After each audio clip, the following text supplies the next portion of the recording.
tulong ang ipinangakong 1 milyong piso ni dating Pangulong Rodrigo Duterte para sa mga pulis na apektado ng ginawang kampanya laban sa iligal na droga sa ilalim ng kanyang administrasyon. Sa datos ng PNP, umabot sa 1,214 na pulis ang naapektuhan ng war on drugs mula July 2016 hanggang June 2022.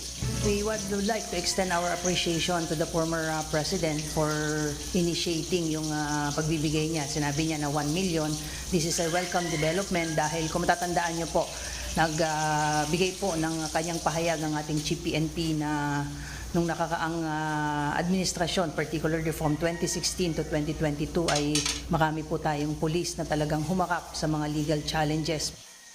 Malaking tulong ang ipinangakong 1 milyong piso ni dating Pangulong Rodrigo Duterte para sa mga pulis na apektado ng ginawang kampanya laban sa iligal na droga sa ilalim ng kanyang administrasyon.